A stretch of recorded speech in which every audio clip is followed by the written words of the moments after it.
Hey, hey, hey, it's your girl Dee and we are back with another video.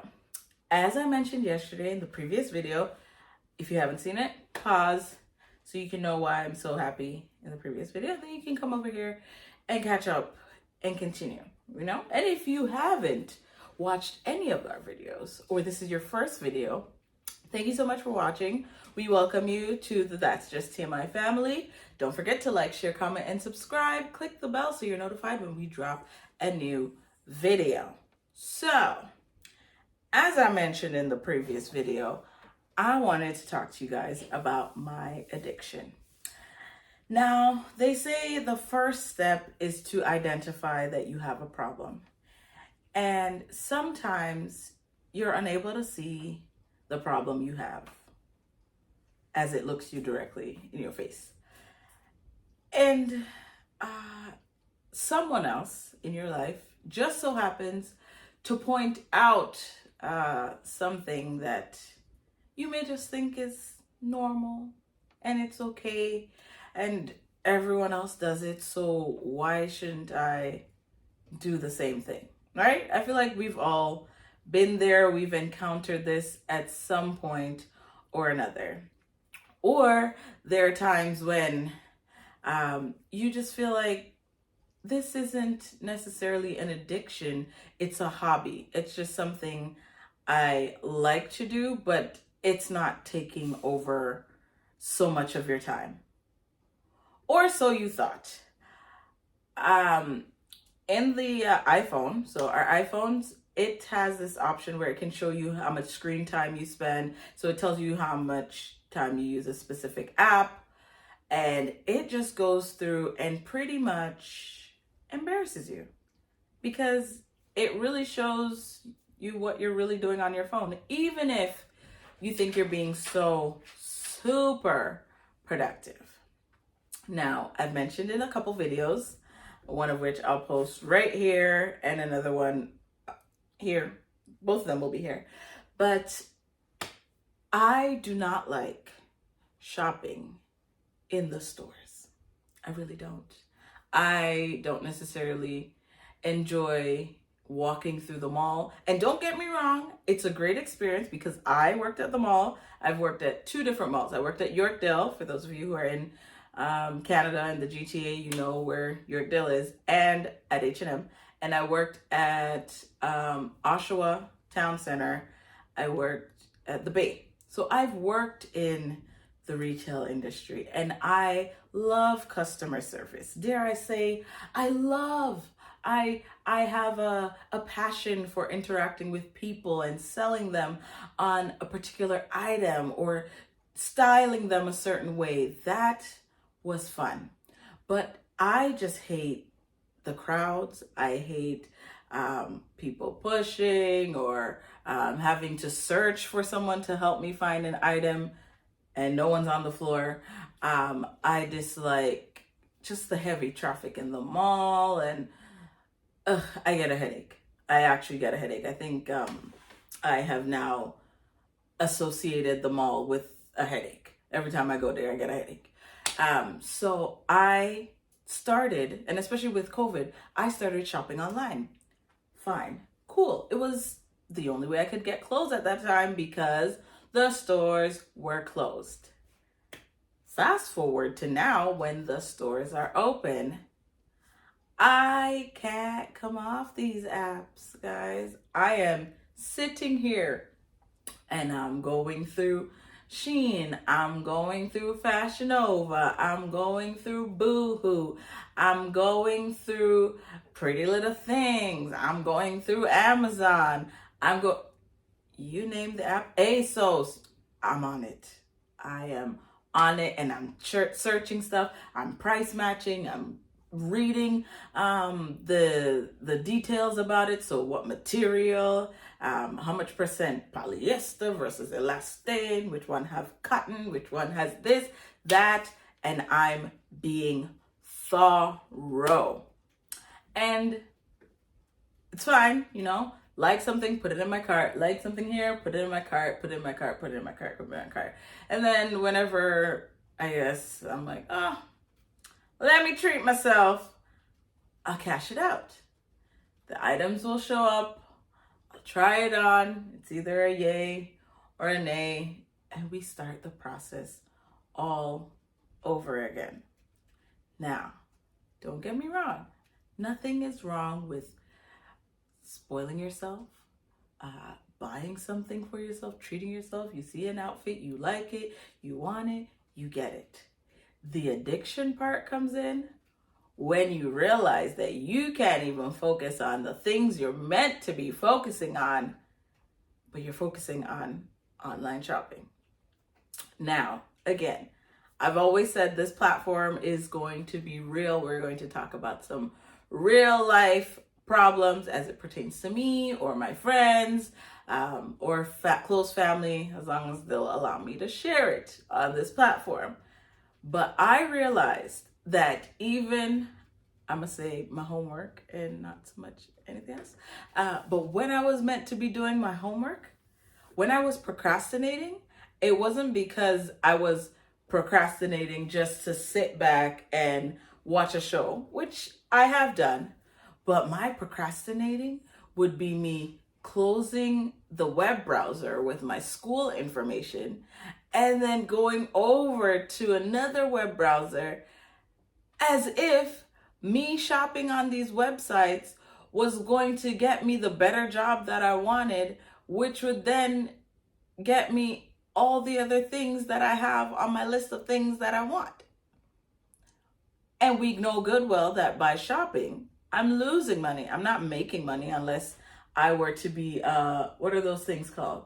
Not like the Instagram models, but like is it a merchandiser or even a stylist or whatever? Let's say someone was paying me to shop for them, or someone was paying me to shop for me. That would be even better. And I was getting something from it. No, I am losing money. And then sometimes I get so worked up that, like the last time I spent about $175. $175. I bought 20 items. I returned $145 worth of stuff. Do the math. So I only kept $30 worth of item. So I went through all of that.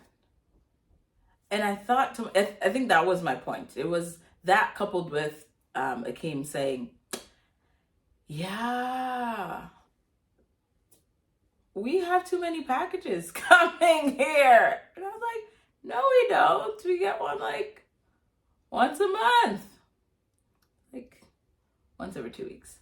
However, they were all things that in my mind, I felt we needed, or things that would be useful at a specific time, right? Again, nothing wrong with it in the bigger picture.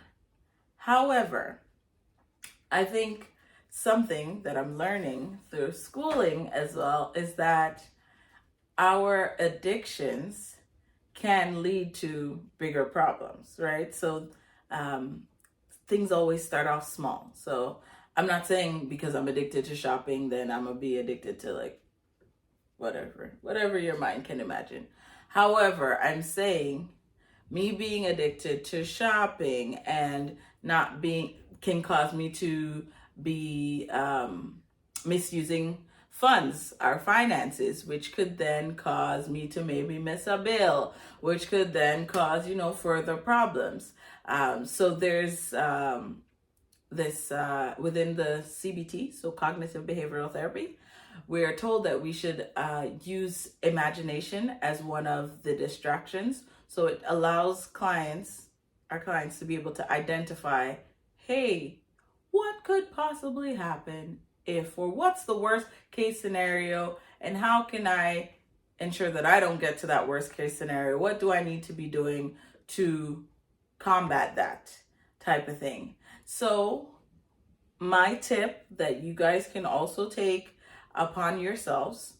So what I've decided to do, because my excuse was also that the online shopping was a part of my self-care. Again, nothing wrong with the online shopping being a part of self-care. It's just a matter of being temperate, right? So instead of me purchasing something every 2 weeks or having a package delivered every 2 weeks, because sometimes you order it like a month in advance and it just happens to show up at the time that it show up, maybe doing it once every 2 months or once a quarter, and breaking it up and finding other means to do quote unquote self-care, right? So it doesn't necessarily have to be an expensive thing. It can be very inexpensive, or it may mean that maybe I'm just overwhelmed with the big malls that we have here, and instead of going to the big malls, maybe I should go to one of the smaller like the plazas, is that what they're called, or the little shopping centers, like those little places where there's like 5 stores and you're like, whoo, this is a breeze, versus 100 stores and you're like, I need a moment. Just recognizing where you are, identifying your problem, identifying how you can fix your problem, and ensuring that whatever your problem is, when you're choosing to take that step to make that change, the desire for change is coming from you and not necessarily coming from someone else, right? So if Akeem wants me to change, Akeem could want me to change until he's blue in the face. But until I want to change, that's when the change is going to stick, if that makes sense, right? We've all encountered a time or a place or a situation where someone may have wanted us to change something about ourselves, and we like in a relationship where a guy may say, oh, I love it when your hair is straight, and then you straighten your hair until your hair break off. And you realize in your heart, you didn't even want your hair straight. You were perfectly fine with your curls and they were looking great and your hair was healthy. Now you got to go do a big chop and you got to start the process all over again. That's what I'm saying. If you're going to make a change, any type of change, whether it's for an addiction or any aspect in your life, ensure that the change that you're making is for you and no one else. Because when that person decides to take up themselves and leave, you are sitting here with that change. And is that change something you can live with? I'll give you a moment to woo. I'll give you a moment to answer my question. Okay, that's what I thought. So just ensure that what you're doing, when it's all said and done, you can stand on your 2 feet and say, yes, I did this change for me. Yes, it is bettering myself. It is bettering every aspect of my well-being, physically, mentally, spiritually, emotionally, financially, all of that stuff. And if you can say that, and if you can put aside whatever it is that may be consuming you in that moment, then I think that that's the first step. Let me put a little disclaimer here. Disclaimer, an addiction can be anything. It is not limited to any type of substance, any type of drugs or alcohol. It can be desire, it can be shopping, it can be anything that you're spending essentially too much time on. More time than is required, more time than you should. It causes you to neglect other aspects of your life that could be to the betterment of your life. So me shopping when I should be handing in my assignments so that I can pass my classes, so that I can get my master's, so that I can do my doctorate, so that I can have my practice, so that I can retire at 35.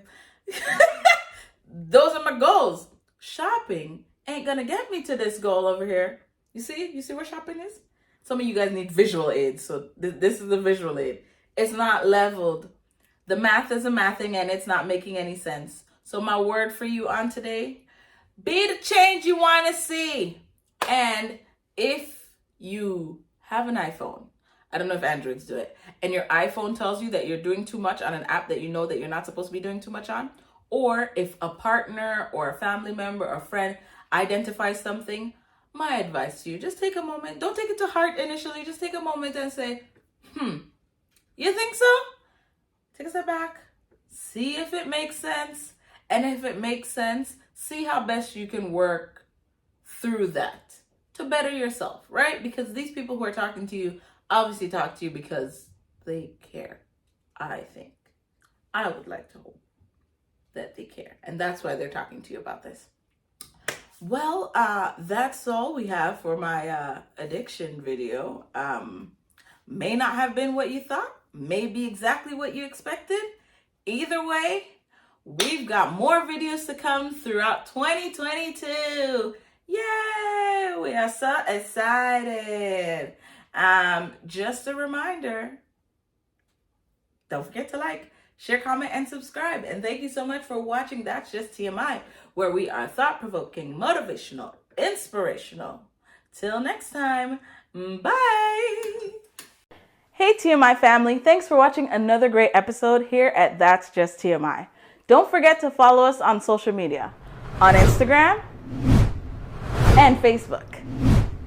Also, don't forget to like, share, comment, and subscribe. Click the bell so you're notified when we drop another video. Till next time, bye!